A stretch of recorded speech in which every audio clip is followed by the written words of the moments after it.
Hello my dear friends, I hope आप सब अच्छे से होगे। Today is Sunday, let us make it fun day by practicing MCQs on GK with special reference to Jammu and Kashmir. This is a part of your syllabus. So this is a first part of your syllabus and it contains 30 marks in JK SSB. So friends, this is my first video in this direction. With your efforts I will make more videos on MCQs. Guys, we have cover MCQs on every section. This video is helpful for finance, account assistant, compiler, inspector, sub inspector, and JSA. I prepared this video with lot of labor. Now you will get 2 or 3 videos, I guess, in every week.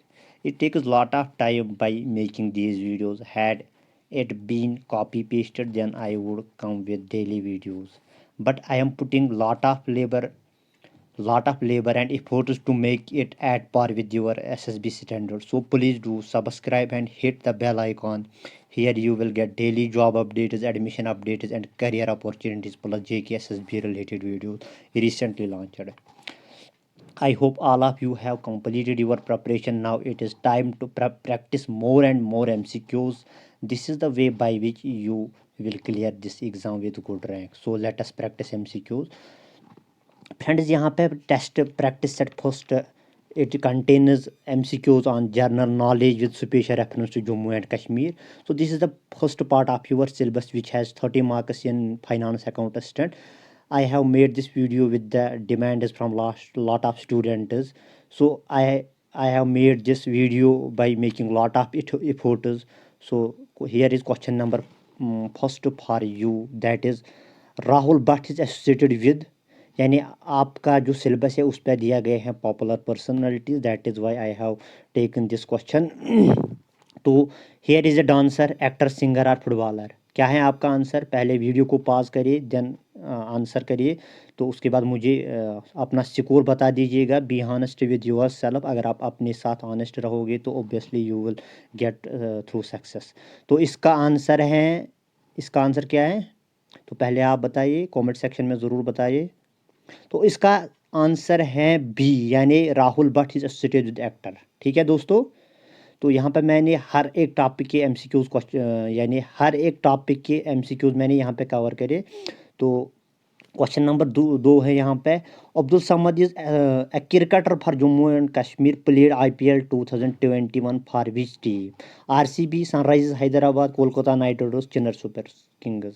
तो इसका answer है Sunrisers Hyderabad, यानी B part इसका answer है. ठीक है दोस्तों अब्दुल समद जो करंटली सनराइजर्स हैदराबाद की तरफ से खेलता है IPL 2020, तो वो उसने IPL 2020 भी खेला. आज 2021 सनराइजर्स हैदराबाद की तरफ से खेलता है. तो दोस्तों you expect these questions, I expect too, because last time you have seen the question from cricket, that is Parvez Rasool. That was unexpected and so simple. बिल्कुल, इसलिए मैंने ये क्वेश्चन आपके लिए रखा है यहाँ पे.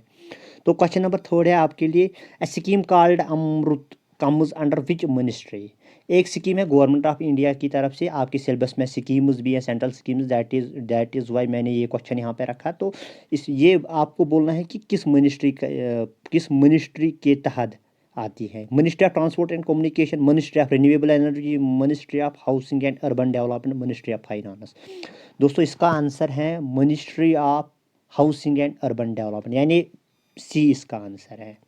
तो थोड़ा हम इस स्कीम के बारे में थोड़ा डिस्कस कर लेंगे. ये स्कीम है Atal mission for rejuvenation and urban transformation. ये स्कीम लॉन्च की थी 2015 में for urban infrastructure development. It is based on PPP model, that is public private partnership. ठीक है दोस्तों. तो इसके बाद हमारे पास है question number 4, that is consider the following statement about Pradhan Mantri Kaushal विकास योजना. तो स्कीम के बारे में आपका क्वेश्चन है, यानी दो statement first and statement second. आपको फिर बोलना है इनमें से कौन सा करेक्ट है. ठीक है. तो पहला स्टेटमेंट है इट वाज लॉन्च्ड इन 2016, और दूसरा स्टेटमेंट है it comes under skill ministry. तो आपका आंसर क्या है इसमें? तो इसका आंसर है बी, यानी only statement second is correct. तो ये लॉन्च की थी 2015 में. ठीक है दोस्तों. ये स्किल मिनिस्ट्री ने लॉन्च की थी 2015 न कि 2016. सो in this way statement number first is incorrect and statement second is correct. Answer is B. ये रहा आपका आंसर B. दोस्तों थोड़ा हम इस स्कीम के बारे में जानते हैं। 2015 में लॉन्च की थी स्किल मिनिस्ट्री की तरफ से। तो basically in India we have only 4% of skilled population, so to widen this population government of India launched this scheme. Now question number 5 is which category of states produce maximum pulses in India. यहाँ पे तीन तीन states आपको दिए गए हैं A B C D में भी। तो इनमें से बोलना है कौन से तीन स्टेट्स सबसे ज़्यादा पल्सेस प्रोड्यूस करते हैं। तो you have one topic in your syllabus that is crops right. तो दैट इज़ वाई ये आपका यहाँ पे क्वेश्चन है। तो इसमें आंसर क्या है आपका 5 का? तो इसका आंसर है C, यानी महाराष्ट्र, राजस्थान एंड मध्य प्रदेश, राइट दोस्तों, ये आपका आंसर है। तो इसके बाद हमारा अगला क्वेश्चन है question number 6, that is consider the following statement about westerly winds. Westerly winds के बारे में आपके दो स्टेटमेंट दिए गए हैं, तो आपको बोलना है इनकरेक्ट, प्लीज़ इनकरेक्ट ना कि करेक्ट। क्वेश्चन को अच्छे से पढ़िए फिर आंसर करिए इसको। तो स्टेटमेंट फर्स्ट है they are also called template cyclones. Statement second है originated Caspian sea. Statement third brings rainfall during summer. तो इसमें बोलना है इनकरेक्ट। सो इसका आंसर क्या आएगा क्वेश्चन नंबर 6 का? यानी डी में second and third is correct, incorrect, right. ये वाला करेक्ट है, स्टेटमेंट फर्स्ट करेक्ट है, स्टेटमेंट सेकंड इनकरेक्ट और स्टेटमेंट थर्ड इनकरेक्ट। आपको यही बोलना है कि इनकरेक्ट कौन है, नहीं कि करेक्ट। लिहाजा इसका आंसर है 2 3, ये दो इनकरेक्ट है। थोड़ा हम डिस्कस कर लेंगे कि ये वेस्टर्नली विंड्स क्या है, कि उनको बोलते हैं template cyclones, but originated in Mediterranean sea. दोस्तों मेडिटेरियन सी के बारे में आपको पढ़ा होगा कि एटलस में। सो अगर आपने एटलस अच्छे से पढ़ा, डू इन्फॉर्म मी कि मेडिटेरियन सी के साथ कौन कौन सी कंट्री बॉर्डर टच करती है। ठीक है दोस्तों, तो ज़रूर बता देना। तो ये ब्रिंग रेनफॉल करता है समर में, नहीं ये विंटर में, आपने पढ़ा होगा, राइट। तो आंसर आपका क्या आएगा? डी एंड सी, डी यानी 2 एंड 3, 2 एंड 3 इज इनकरेक्ट। पंजी रेंज फॉल्स इन। दोस्तों पंजी रेंज एक रेंज है, तो किस में फॉल कर रहे हैं? ट्रांस हिमालयाज, ग्रेटर हिमालय, शिवालिक से मिडल हिमालय। आपको अगर थोड़ा पता होगा तो पहले इसका आंसर बताइए। इसका आंसर है क्वेश्चन नंबर 7 का आंसर है बी, यानी ग्रेटर हिमालयाज, राइट दोस्तों, ग्रेटर हिमालयाज। अगर लिटिल बिट आपने J&K फिजियोग्राफी पढ़ी होगी तो लेट मी एक्सप्लेन यू। यहाँ पर मैं पहले मैप बनाऊँगा। ये अगर आप J&K का मैप मान के चलोगे, ये है J&K के मैप। यहाँ पे ये जो यहाँ पे आ रहा है आपका कराकरम रेंज वगैरह, तो ये आपका ट्रांस हिमालयाज बन रहा है। तो इसके बाद यहाँ पे in between this here is Ladakh valley, तो यहाँ पे एक रेंज आ रहा है जिसमें ज़बरवन भी हमारा आ रहा है और ज़नस्कार रेंज आ रहा है। तो that follows in greater Himalaya, sorry greater Himalaya. तो यहाँ पे एक रेंज आ रहा है Pir Panjal, that is middle Himalayas. And outer and last पे आपको शिवालिक्स मिलेंगे। ठीक है दोस्तों, तो यहाँ पे लद्दाख है, यहाँ पे कश्मीर है, यहाँ पे जम्मू है। तो यहाँ पे शिवालिक्स हैं, न कि यहाँ पे आउटर प्लेन्स हैं। ठीक है दोस्तों, तो इस मैप में आपको यहाँ पे मिलेंगे क्या? यहाँ पे आपको मिलेगा क्या? पंजी range, that is in Baltistan, right. तो कहाँ पे फॉल कर रहे हैं? ग्रेटर हिमालयाज में। तो यहाँ पे one more question is consider the following statement about Kashmir saffron. दोस्तों आपको पता ही होगा, हर एक क्वेश्चन, हर एक एग्ज़ाम में आपका एक क्वेश्चन सैफरान से आता है। लिहाजा प्लीज़ जितना भी हो सके आप गूगल इस्तेमाल करिए, तो सैफरान का जितने भी पॉसिबल क्वेश्चंस हैं तो ट्राई टू सॉल्व देम। तो मैंने भी आपके लिए एक अच्छा सा ही क्वेश्चन बनाया है कि it is the only statement. आपको 3 स्टेटमेंट दिए गए, आपको बोलना है कौन सा स्टेटमेंट इसमें करेक्ट है। लिहाजा स्टेटमेंट फर्स्ट है इसमें, it is the only saffron in the world that is grown at an altitude of 1600 meters. और दूसरा है recently added in GI tag. और तीसरा है it has a unique characteristics like longer and thicker stigma. ठीक है दोस्तों, तो इसमें बोलना है आपको कौन सा करेक्ट है, या एक है, एक दो है, 2 3 है, आल है। तो दोस्तों इसका आंसर है all of them are correct, all of them are correct. ठीक है दोस्तों, क्वेश्चन नंबर 8 का डी पार्ट आपका आंसर है। तो ये सैफरान है only grown in at an altitude of, बाकी भी कंट्रीज़ में ये ग्रो होता है, तो कस्टवार में भी होता है, प्लस ये आपका यूरोपियन कंट्रीज़ में भी, आई थिंक स्पेन में भी हैं। तो रिसेंटली ये GI टैग दिया गया है इसमें, तो GI टैग के बारे में आप पढ़िए अच्छे से। तो यूनिक कैरेक्टरिस्टिक्स भी हैं, तो आपका डी आंसर है इसमें। क्वेश्चन नंबर 9 है आपके पास, which are the following is not a cash crop. कौन सा इसमें कैश क्रॉप नहीं है? Sugar cane, jute, pulses and cotton. आपका आंसर है इसमें ये भी है, शुगर केन भी है, जूट भी है, कॉटन भी है, पल्सेज नहीं है, ये कैश क्रॉप नहीं है। तो आंसर आपका सी आएगा। ठीक है दोस्तों। तो अब इसका क्वेश्चन नंबर 10 है, winter rainfall in Tamil Nadu is associated with. देखो गाइज, यहाँ पे मैंने क्वेश्चन डाला है कि आपके यहाँ पे दो क्वेश्चन कवर होते हैं। एक तो आपका ये भी पता चलेगा कि विंटर रेनफॉल कहाँ पे होता है, और दूसरा इज एसोसिएटेड विद। ठीक है, तो ये एसोसिएटेड हैं, आपका आंसर है डी इसमें, यानी नॉर्थ ईस्टर्न ट्रेड विंडर्स। तो आपका अगर थोड़ा नज़र होगी मानसून पे, तो यहाँ पे मैं थोड़ा इंडिया का मैप बनाऊंगा, तो रफली मैप है, तो don't under, this is a India map. तो यहाँ पे अगर आप देखोगे तो during December, during this July August, तो यहाँ पे आपको क्या कौन से विंडोज़ आ रहे हैं, इनको हम बोलते हैं साउथ वेस्ट। ठीक है, तो ये आपको जून जुलाई अगस्त में आ रहे हैं। तो विंटर्स के दौरान यहाँ से आपको मानसून आ रहा है, यहाँ से इनको हम बोलते हैं नॉर्थ ईस्ट, क्योंकि ये नॉर्थ और ईस्ट साइड से आती है। तो obviously it hits only this tip of this peninsula, तो it brings rainfall to Tamil Nadu. आपको ये याद रखना है। तो मेरा मोटिव यही है कि आपका जो टेस्ट होगा, तो that should widen your knowledge. अगर आपके क्वेश्चंस आ रहे हैं तो आते हैं, तो it is good for you, तो आपकी प्रिपरेशन ठीक है। अगर नहीं आती है, स्टिल आपको होप रखना है कि this is the way wire you can widen your knowledge base.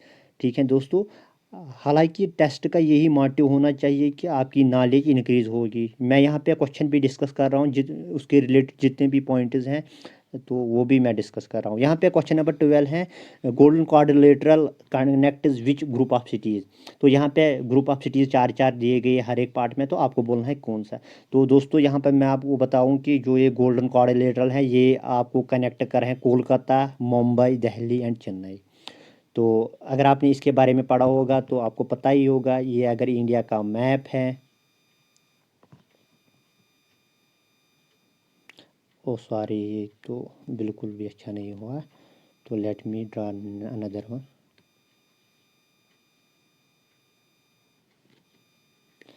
चलो, ये रफली मैप है। यहाँ पे दिल्ली है, ये है कोलकाता, दिल्ली, कोलकाता, यहाँ पे है चेन्नई, और यहाँ पे है मुंबई। तो this looks like quadrilateral, that is why it is called so called golden quadrilateral. तो ये जो क्वाड्रिलेटरल है, ये दिल्ली, कोलकाता, चेन्नई एंड मुंबई को कनेक्ट करती है। दिस इज 4 and 6 लेन। ठीक है, ये मैनेज कर रहा है national highway authority of India. दोस्तों मुझे ज़रूर कमेंट सेक्शन में बता दीजिएगा कि NHAI किस साल में एस्टैब्लिश की गई। ठीक है दोस्तों, तो अगर आपको पता नहीं है तो 1998 में इसको फार्म किया गया है।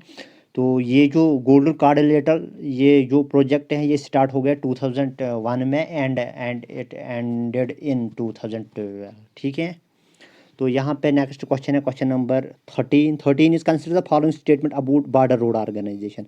आपका तो ट्रांसपोर्ट एंड कम्युनिकेशन लिखा गया है आपके सिलेबस में, तो डायरेक्टली या इनडायरेक्टली इट कम्स, ठीक है, वहाँ पे ही आता है आपका। तो इसमें 3 स्टेटमेंट्स दिए गए हैं, आपको बोलना करेक्ट कौन है। It is dedicated only to make roads in India, it comes under ministry of road and transport, it was formed in 1965। आपको क्या बोलना है इसमें, करेक्ट कौन है, कौन सा करेक्ट है दोस्तों?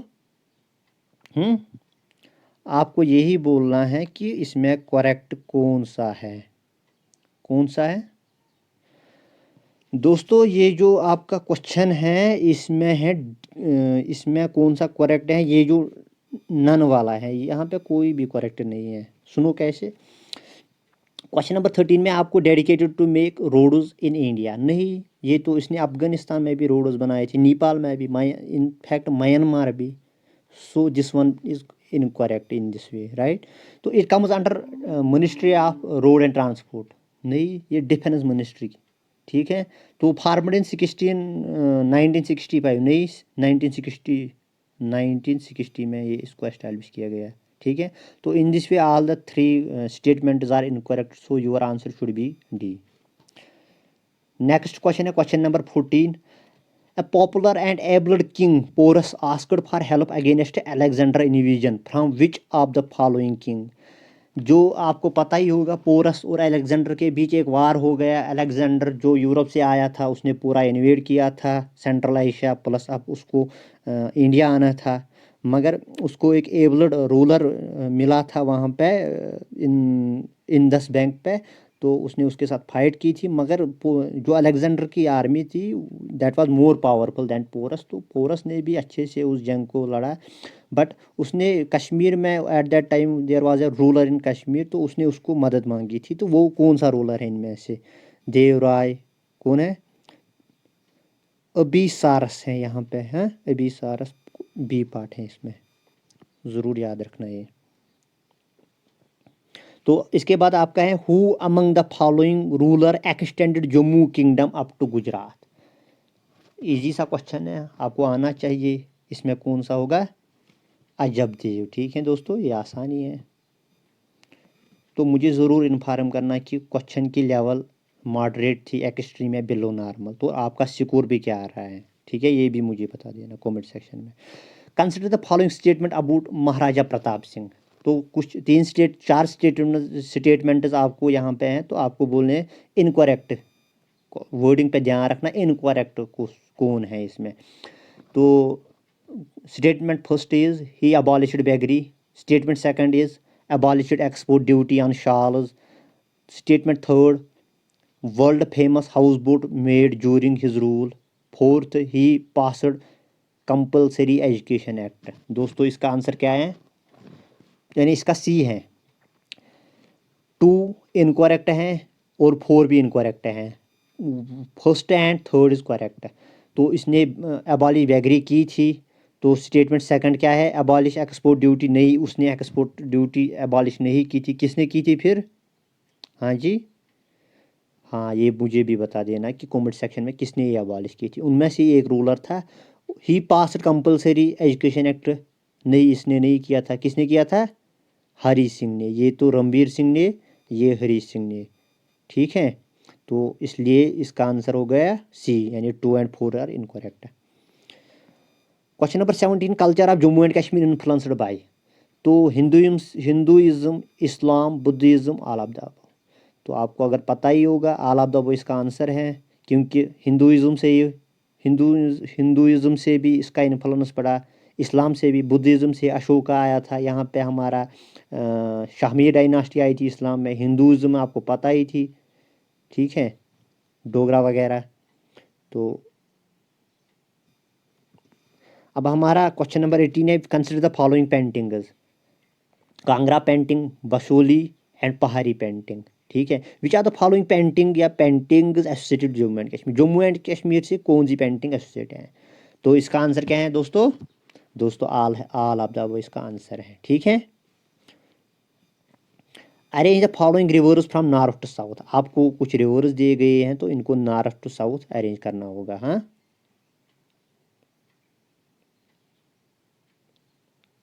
तो यहाँ पे कुछ रिवर्स हैं, तो आपको इनको अरेंज करना है। अगर आपको पता होगा तो यहाँ पे कुछ रिवर्स दिए गए हैं, इनको आपको अरेंज करना है नॉर्थ टू साउथ। तो सारे के सारे रिवर्स अगर आपने अच्छे से मैप पढ़ा होगा, all the 4 reverse falls in east side, यानी ईस्ट कोस्टल एरिया पे। ठीक है, तो अगर आपने अच्छे से पढ़ा होगा, इसका आंसर है 19 का सी, यानी पहला यहाँ पे दामोदर आता है, फिर यहाँ पे महानदी आती है, तो उसके बाद, ठीक है, नहीं sorry sorry sorry, let me explain it. तो अगर ये ईस्टर्न कोस्ट है, all the rivers falls around Orissa I think so. तो यहाँ पे पहले नंबर, इसका आंसर मैंने बोला था 19 का सी, सी है इसका आंसर। ठीक है दोस्तों, यानी पहले यहाँ पे दामोदर, फिर यहाँ पे सुबरनारिका। ठीक है, तो उसके बाद आपका आ रहा है फर्स्ट महानदी। ठीक है, फिर वमसद हरा। हाँ, यहाँ पे सारे के सारे rivers more are less falls in the Orissa, right. तो दोस्तों इन पे भी नज़र रखिए, जो छोटे छोटे रिवर्स हैं, आप हमेशा बड़े रिवर्स को पे नज़र रखते हो, कभी कभार question can be made from these, so please. Nagarjuna Sagar reserve is located in which river, किस रिवर पे? आसान सा क्वेश्चन है। आपका आंसर क्या है इसमें? 20 का बी, कृष्णा। ठीक है। Arrange the following ranges from south to north. अब आपके कुछ रेंजेस हैं यहाँ पे, तो अगर आपने फिजियोग्राफी पढ़ी होगी तो you can answer it very easily. तो कुछ रेंजेस है, इसका आंसर क्या है आपका? 21 का। तो इसका आंसर है दोस्तों सी पार्ट, सी। सी यानी यहाँ से अगर आप देखोगे, all the 3 ranges falls in Maharashtra. तो अगर मैं यहाँ पे आपको बताऊँगा, ये यहाँ पे थोड़ा मैप इसका बनाऊँगा, यहाँ पे महाराष्ट्र है। तो पहले नंबर पर क्या आ रहा है? इसका आंसर यानी सी है, सी। यानी हरिश्चंद्रा रेंज यहाँ पे आ रहा है। उसके बाद आ रहे हैं आपका बालाघाट रेंज, ठीक है। उसके बाद आ रहा है Ajanta range. All the 3 ranges falls in Maharashtra, याद रखना इसको। हाँ, तो Mahendragiri hills in which state, ये जो महेंद्रगिरी हिल्स हैं ये किस स्टेट में है? दोस्तों आपको पता ही होगा, ये तो उड़ीसा में फॉल कर रहा है, यानी पार्ट डी। तो Mahendragiri falls on the Orissa, यानी ईस्टर्न घाट्स पर लोकेटेड है Mahendragiri hills in Orissa state. Consider the following statement about district development council. तो इम्पॉर्टेंट क्वेश्चन बन रहा है आपका, क्योंकि इलेक्शंस हुए इसके फर्स्ट टाइम। तो इट इज़ फैसिलिटेटेड बाई, कुछ स्टेटमेंट्स यहाँ पे दिए गए, 3 स्टेटमेंट्स आपको बोलने हैं कौन से इन तीनों में से कौन सा स्टेटमेंट करेक्ट है। It is facilitated first time in Jammu and Kashmir. जी दोस्तों, ठीक है ये। It is facilitated by Jammu and Kashmir panchayat act 1989। हाँ ये ठीक है। Council headed by deputy commissioner as an executive chief executive officer. क्या पहले इसका आंसर मैं बताऊँ आपको? तो 23 का आंसर है आपका ए, यानी 1 एंड 3 आर करेक्ट। फर्स्ट भी करेक्ट है, क्योंकि 2020 में ही उसमें 1989 का एक्ट था, इसमें अमेंडमेंट किया 2020। ठीक है। तो पहले ये नहीं था, 2020 में इसको अमेंडमेंट किया गया है। स्टेटमेंट थर्ड भी करेक्ट है। द फर्स्ट एक्सपेरिमेंट आप डीडीसी कंडक्टेड इन जे.एंड.के, यानी इंडिया में पहली बार ये कंडक्ट हुए थे जम्मू एंड कश्मीर में ही। ठीक है दोस्तों। तो ये इसमें इनकरेक्ट हैं। हमेशा आप कंफ्यूज मत होइए कि काउंसिल हेडेड बाय डिप्टी, नहीं, ये तो एडिशनल डिप्टी कमिश्नर हेड कर रहा है, याद रखना इसको। क्वेश्चन नंबर 24 है, arrange the following committees in chronological order. इनमें आपको एक क्रोनोलॉजिकल आर्डर देना होगा, तो आपने पढ़ा होगा। 24 का आंसर है यानी सी। पहले नंबर पे है अशोका कमेटी। तो अशोका कमेटी पहले नंबर में, या सॉरी, बलवंत राय पहले नंबर पे है, दूसरे पे है अशोका, और तीसरे पे है एल.एम. सिंघवी कमेटी, और लास्ट पे है जी.वी.के. राव कमेटी। तो अगर मैं इनका डेट बताऊँ आपको, तो इनका डेट है अशोका कमेटी को जो है 1977 है, 77। और बलवंत राय का 57, 1957। हाँ, उसके बाद एलएम कमेटी का डेट है, यानी किस ईयर में इसको एस्टैब्लिश किया गया था। तो अब आपका एलएम कमेटी है, ये तो 86 में है। तो ये तो जी.वी.के. राव 89 में है।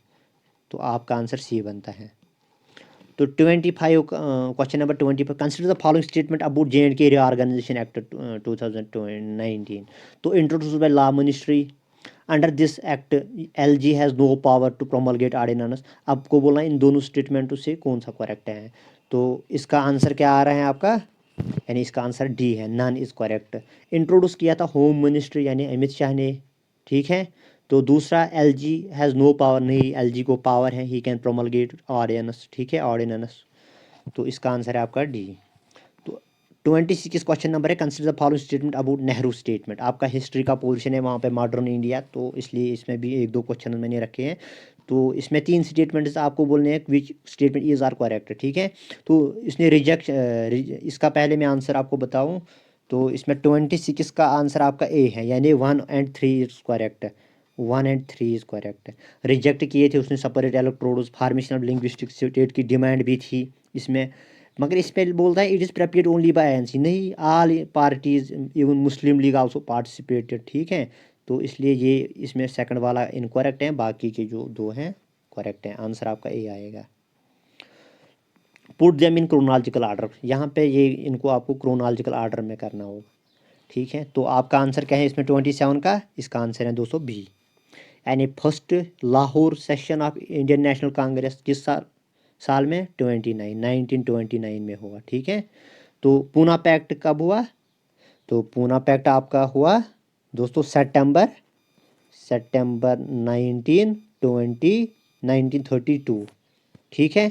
थर्ड राउंड टेबल कॉन्फ्रेंस, तो थर्ड राउंड टेबल कॉन्फ्रेंस आपका हो गया अक्टूबर 1932, याद रखना। कराची सेक्शन 1931। दोस्तों लाहौर सेक्शन किसने हेड किया था, नेहरू ने। और पूना पैक्ट का मेन डिमांड्स क्या थी, ये तो एक एग्रीमेंट था किसके बीच, अंबेडकर और गांधी के बीच, किस लिए, रिजर्वेशन के, अनटचेबिलिटीज की रिजर्वेशन का इशू था।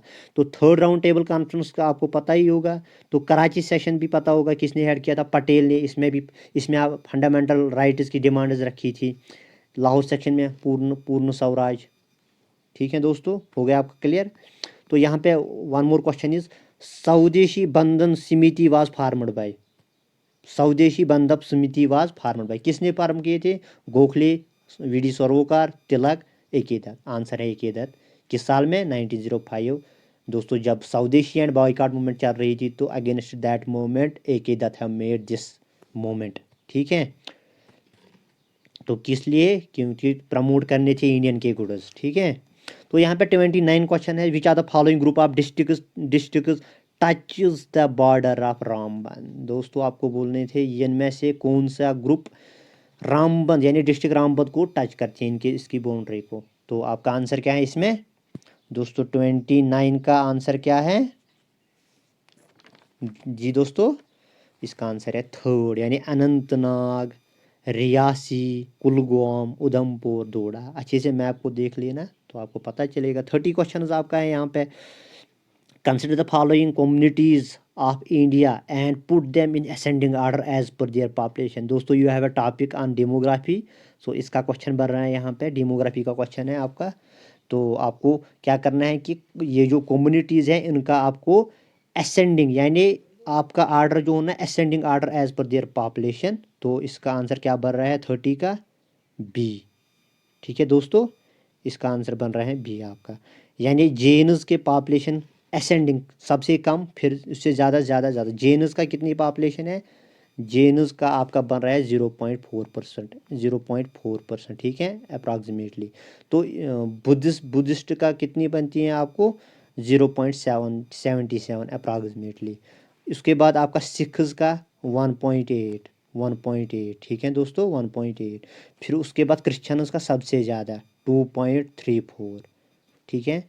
तो इसका आंसर बन रहा है आपका बी, तो इसका आंसर बन रहा है बी।